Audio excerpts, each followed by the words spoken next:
Yo, top Billin, your boy Mid-Atlantic Murph, back with my guys up at the Ultra Game Store. You gotta make sure you're copping your gear up at the Ultra Game Store. I'll have a link in the description there. You can cop their stuff at their Amazon.com product store. It is off the chain. As you see here, man, they've been sending me some stuff to model. I'll definitely make sure that I'll be giving some of this stuff away, and they'll be doing the giveaway as well. So you got to make your presence known in the comment section, and they will hit you up. Hey, be the best man or one-man win there. I love their gear, man. You cooked your boy up, man, to show off a lot of stuff right here. What's this joint right here? Got the Ravens joint popping for the folks up on the channel that are Ravens fans. I give that bad boy away. You know, this one right here be super popular for the folks out west in Seattle. Might cop that. This is the long sleeve joint too, right? So this will be very cool right there, man. And got more, man, for my folks up with the Jets and all my people out, New York Giants and everything, baby. The whole Mid-Atlantic. You know I got to spread the love. But you can spread the love too. Hit up that Ultra Game Store. Send somebody a gift or anything of the sort. It is going to be off the chain. Link in the description. Ultra Game Store, all right? All right. I know what all the haters going to say. They want to run in here and talk about the quarterback, right? Listen, rightfully so. I make it a lot about eat at Geno's all the time. But there comes a certain point to where you have to have reality set in. There's a reason why I keep saying it's a reload season for your Seattle Seahawks. And I keep coming every week with one of these draft kind of things just to let you guys know and to put it in perspective that, hey, listen, it's smoke and mirrors here. Like, listen, they're not supposed to be doing what they were doing to begin with anyway. Think about that. So whatever you're doing this year, man, you count your blessings or whatever like that.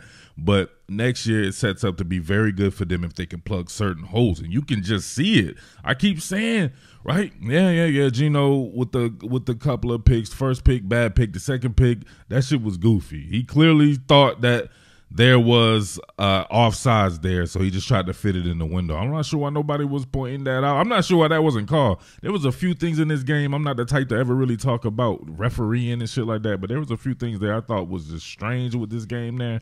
But listen, you don't leave it in the hands of the judges. You got to come out and play some good football. And Seattle looked very listless to me. They looked like they didn't even want to play football on both sides of the ball.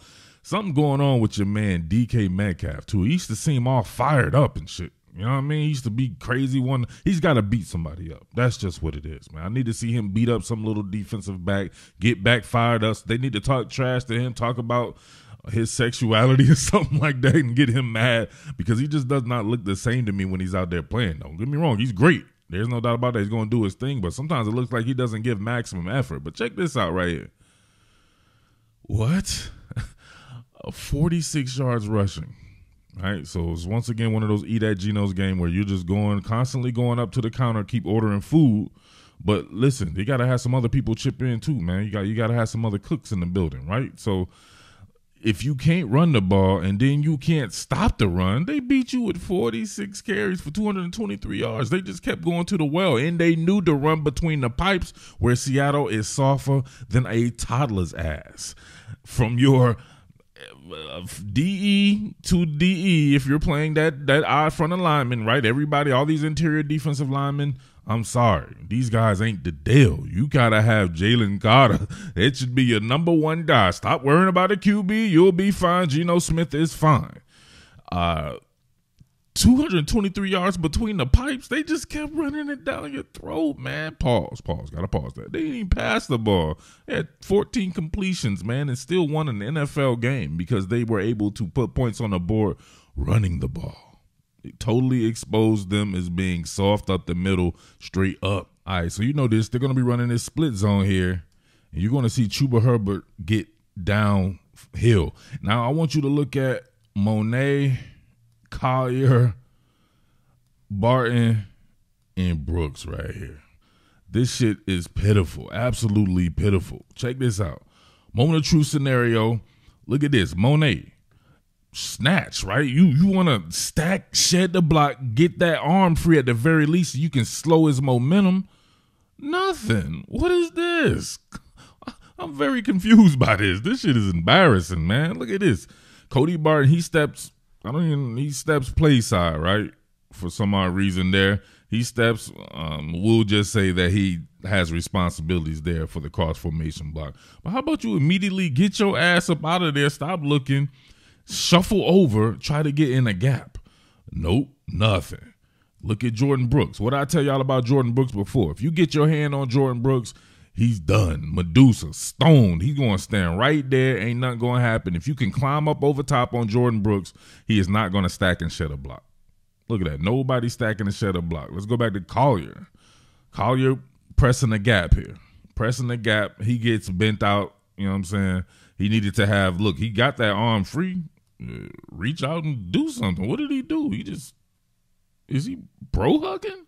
What the hell going on, man?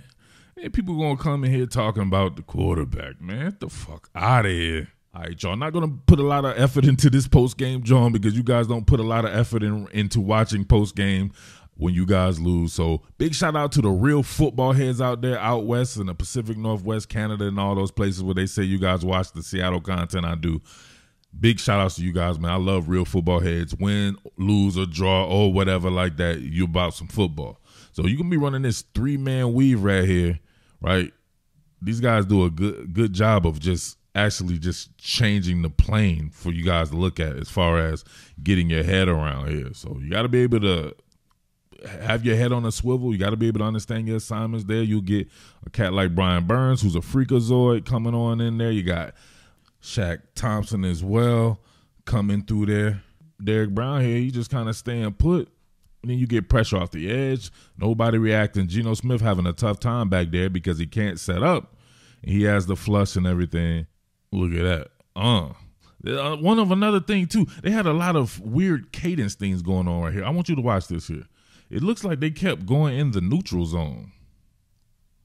But they wouldn't call it. Geno saw that before. It's like they were getting the neutral zone. They were trying to time the snap count there, but they wouldn't necessarily call it. And you can see right here,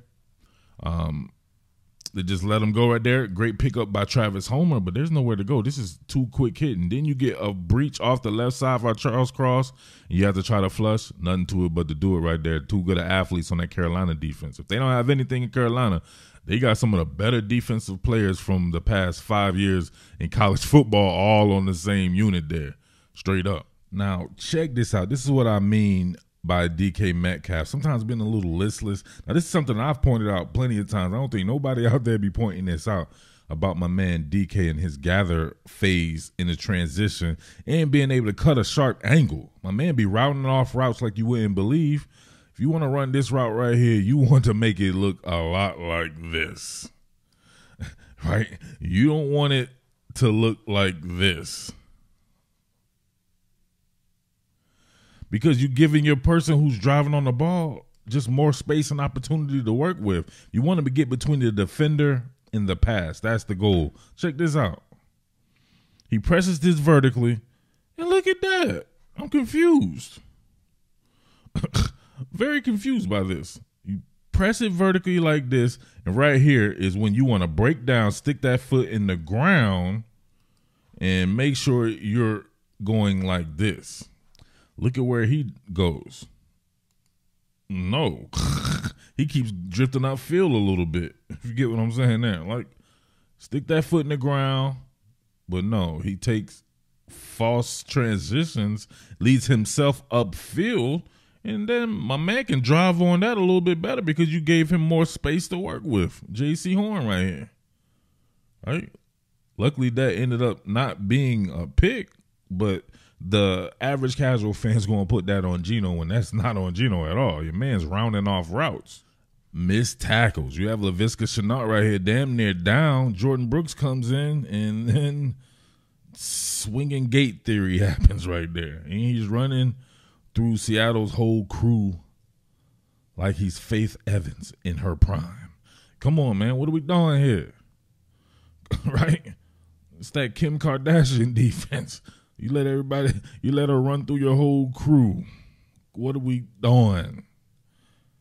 That ain't good defense, man. I'd be remiss if I didn't talk about this play by your man Locket Launcher right here. Look at him searching and sifting through traffic.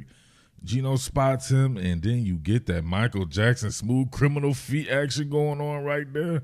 That shit was hard. Look at that. Over the shoulder. King Griffey style, and then Michael Jackson, that bad boy. Look at that. What are we doing? Good shit right there, boy. Now, are some of the pieces already in place? You would hope this cat right here keeps you from drafting another edge player. Uchenna Nwosu is the goods, just like I said he was going to be, no doubt about that. Daryl Taylor's a guy who I've been kind of slow to come around on. Wasn't trying to do any material on him because I seen him play at Tennessee, and he's hot or cold type cat. But if he can consistently do this, look at this right here. Dip it low on him, run the arc, and then show that short burst athleticism. We know he don't have no long speed, but he got that short burst athleticism right here. And then, what's going on right there? Right? I've been in some of them positions before. It was with my wife, though, but right here, my man with the burst coming out of that 4-point stance. Look at that. Slow play him. Give him something to think about at the time. Then that's when you explode, dip it low, give him half a man to deal with there, keep running that arc. Sam Darnold not stepped up in the pocket, so it ends up working out there. Run that long arc. Darnold feels it. Too late. Taylor on that ass. Got them little bitty shorts on underneath his pants too, I bet. But the thing about that is, if he can keep you from drafting an edge player and you can just go after a Jalen Carter or Brian Brzee or whomever you however you determine or whoever falls to you right there at a 3-technique, 5-technique type, you have to go there. It's just too soft up the middle. Now, this was that interception right there. You can't tell me this is not a neutral zone infraction. What? Look at this. This before Blythe snaps the ball. Look at my man right here and several players on the inside. And you know Geno's a vet. He saw that. Guys had to pull up and everything. He just chuck and duck this. It's like, hey, if it gets there, whatever like that, we have a penalty. It does not matter. You can tell right after, right? He's like, look, he jumped off sides. I don't know. The ref kind of made some blunders in this one. I'm not going to lie to you. But look at this. Look at my man right here. He definitely is. I don't know what to tell you. I don't know what to tell you. I mean, look at Granddaddy Pete. He's like, well, I actually have no clue as to what's going on. Is it something that I can challenge and lose while I challenge it? They got to stop letting Granddaddy Pete challenge shit. It should be obvious before they even think about it. It'd be obvious on the first replay, and he still challenges it.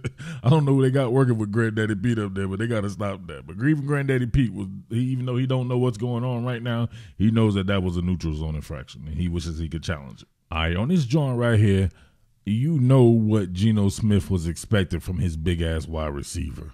He throws it to the back of the pylon. There's no I forget what Mark Slav was trying. Yeah, he was trying to say it should be a back shoulder fade. No, the receiver is faced up with the cornerback. So how you going back shoulder that? He's just going to stick that foot in the ground and end up catching it with DK or something like that. You trust this man to use his powerful frame to get to the back of the end zone in battle. But he's not like J.C. Horn at one particular point in time was on my all-Somalian team in college. He was a slight dude.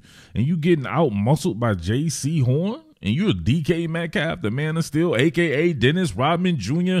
himself? What are we doing here? That's poor effort to me. And we've seen this, 3 times now on these end zone jump ball plays. He does not want to get physical with these DBs. This is crazy, man. I need one of these guys to disrespect his something. They got to disrespect his eyeliner or something like that, so he gets mad and beats them up, and he gets back to being DK, Dennis Rodman Jr. I love this particular concept right here. You get Marquise Goodwin here. He'll end up going flat down the line of scrimmage. Then you get kind of a Dino concept with DK Metcalf and Tyler Lockett here. Just got 2 double ends, and he's supposed to just layer it. He being either at Geno's himself. You see right here, nice layered concept. Tyler Lockett and Jakob. That man, hey, some of these throws Geno was making in these virgin type windows in this game was kind of scaring me a little bit, but it just goes to show you his accuracy and everything. But on this particular one right here, Lockett gets caught up in the wash right here with a little bit of physicality. All right, so he was done. He was cooked out the picture right there. So then you can see right here, get that cross face. DK gets that, and he puts it high into the back of the end zone where it should only be DK Metcalf should be able to go up and get it. Good shit right there, man. But listen, that's it right there. We're going to leave it at that. I just want to know you guys' opinion on this particular game. It was a weird, listless game. I felt like they did this one time before as well. I think they ended up pulling it out, though. So, hey, man, you can't disrespect these teams. These are all NFL teams with NFL personnel on it. Carolina is one of those teams to watch for in the future. No doubt about that. Some of the talent that it has, it just needs a legitimate quarterback, and it should be okay. But Seattle, it's a reload year, but you can definitely tell, how I said before, Seattle's going to be the absolute shit in the future, and it's setting up to be something pretty special going on out there. They just got to stay the course, and, of course, you fans are going to freaking panic and whatever like that. Unless you a freaking panic type cat on a reload year, please don't come on my channel. I don't want to hear that bullshit. All right, it's your boy Mid-Atlantic Murph. Strike the band. What more can I say? Top Billin.